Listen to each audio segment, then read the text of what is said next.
How are y'all tonight? Can you hear me back there? Okay.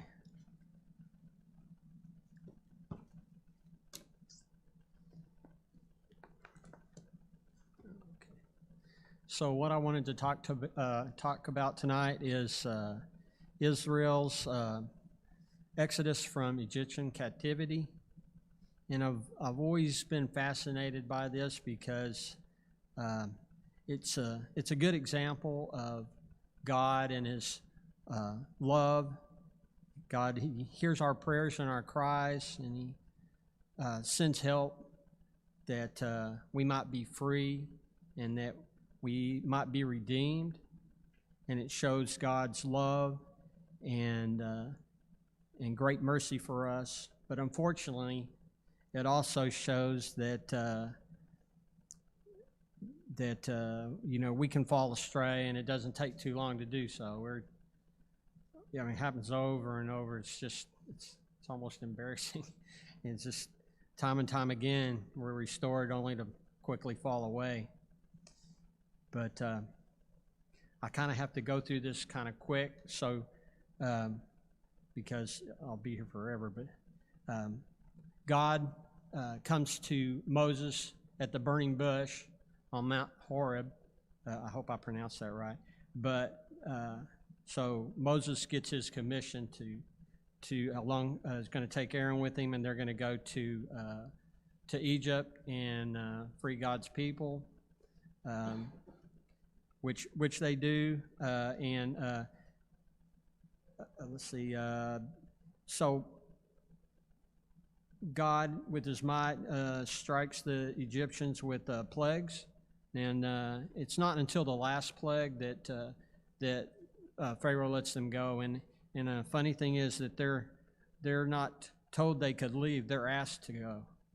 The people are afraid that they'll all die, so they ask them to go, and they plunder the Egyptians on their way out. You find that in let's see here in Exodus 13:36. You'll find where they plunder the Egyptians on their way out.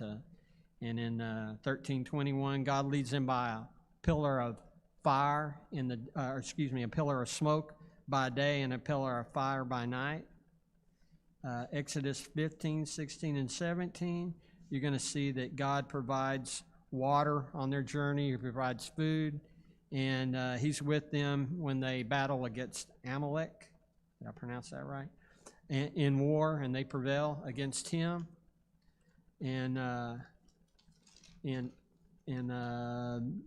Exodus 14, 21, and 22, Israel comes to the Red Sea and crosses the Red Sea on dry ground, and the waters are described like a wall on the left hand and a wall on the right hand.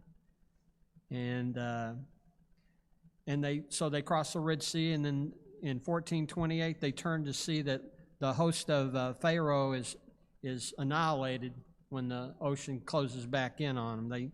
They see all this, and in Exodus 19:1, 3 months after leaving Egypt, they come into the wilderness of Sinai. And Moses goes up onto Mount Sinai to receive the 10 Commandments and some other instructions. And those other instructions cover quite a bit, actually. It's 11 chapters that it covers. But anyway, now when the people saw that Moses delayed from coming down from the mountain, this is in Exodus 32:1, they assembled about Aaron and said to him, "Come, make us a god who will go before us. For as for this Moses, the man who brought us up from the land of Egypt, we do not know what has become of him." And in Exodus 19, I should have covered this a minute ago. Exodus 19:18. Now, when they get there, Mount Sinai was all in smoke because the Lord had descended upon it in fire, and its smoke ascended like the smoke of a furnace, and the whole mountain quaked violently. So the children of Israel are seeing all of this, and you'd think that they do something different than they're about to. But when they saw that Moses delayed from coming down from the mountain, they make a molten calf, and which I think comes from their time in Egypt. Apis, I believe, was their god, their cow god, and it symbolized fertility and strength. But anyway, so they make the molten calf, and then they said, "This is your God, O Israel, who brought you up from the land of Egypt." I mean, is there anybody in here that doesn't think, "Man, I would never do that"? I mean, that's what always came to my mind as I've read this over the years. I mean, who would do that? And who are these people? So God, he's not happy. He calls them an obstinate people in Exodus 32:9. And in 32:8, he says, they have quickly turned aside from the way that I have commanded them. And then he calls them an obstinate people. And an obstinate, I looked that up, the definition is stubbornly refusing to change one's opinion or chosen course of action despite attempts to persuade one to do so. So what is it that makes us as a whole that we would commit such follies? Is it arrogance or ignorance or pride or obstinance? I hope I pronounced that right. What is it that, I mean, is it, or maybe it's all of them, but like I said, there isn't anybody here that doesn't think to themselves, I would not do that. But I put it to you this way, that if we place something in our lives ahead of God, then we've made for ourselves a golden calf, so to speak. We have a deity. We place something ahead of our Maker, and so we can do that. I mean, when I was young, I never looked at it that way. I would always feel a swell of pride, and inside myself, thinking I would never do that. But then, I mean, you can look at that. That's pretty much how Simon Peter was thinking when in Mark 14:31, Peter keeps insisting with Jesus. He's saying insistently, "Even if I have to die with you, I will not deny you." And all the disciples were saying the same thing too. And he's just hours from doing exactly what he said he wouldn't do. I mean, it's not even half a day. I don't know how many hours went by, but not many. And so, and I'm sure that when he said that in his heart he felt that, I will not deny you. But circumstances being what they were, I don't even think he realized really, that he had been prideful until the rooster crowed the second time. And then it dawned on him, remembered the words of Christ, and he remembered, yeah, I've been prideful. And so that's really, this started as one thing, and then, I had an ideal I was trying to get across, but as the more I study, things tend to change. And but I do remember, like I said, always feeling, and it was pride, but I've learned as I get older that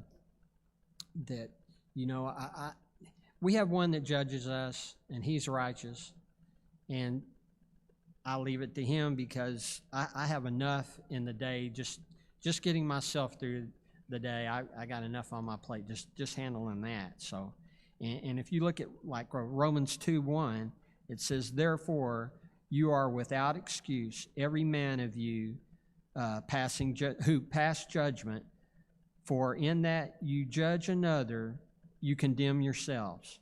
For you have judged, you have, sorry, I should have put these on first. You who judge practice the same things. So for you who judge practice the same thing. You can look at Matthew 23:30. If we had been in the days of our fathers, we would not have been partakers with them in the blood of the prophets. And he's talking to the Pharisees. But so I say to you that if there's anybody that feels that, if you've placed something in your life ahead of God, if you've been prideful, if you've been obstinate, God's trying to change your opinion and your course of action, but you're just being stubborn and you won't listen to him. If that is any part of your life, then you need to make your life right with God. Matthew 12:36 says that, and I say to you that every careless word that men speak, they shall render account for in the day of judgment. That's some pretty tall order right there. Careless words. You don't think about everything you say, but in 2 Corinthians chapter 5, verse 10, for we must all appear before the judgment seat of Christ, that each one may be recompensed for his deeds in the body according to what he has done, whether good or bad. In Proverbs 14:12, for there is a way which seems right to man, but its end is the way of death. So, how can we know if we're doing what's right? We find an answer to that in 2 Peter 1, verse 5 through 8. For this very reason, also applying all diligence, in your faith supply moral excellence, and in moral excellence knowledge, and in knowledge self-control, and in self-control perseverance, and in perseverance godliness, and in godliness brotherly love, and in brotherly love, brotherly kindness love. For if these qualities are yours and they are increasing, you are both useful and fruitful to Christ. And that's exactly what we need to be, useful and fruitful. So I say to anybody out there, if you need to make your life right with God, if you need help, if you need the prayers of the church, anything you might need, I ask and implore that you might come forward at this time, that we can help you.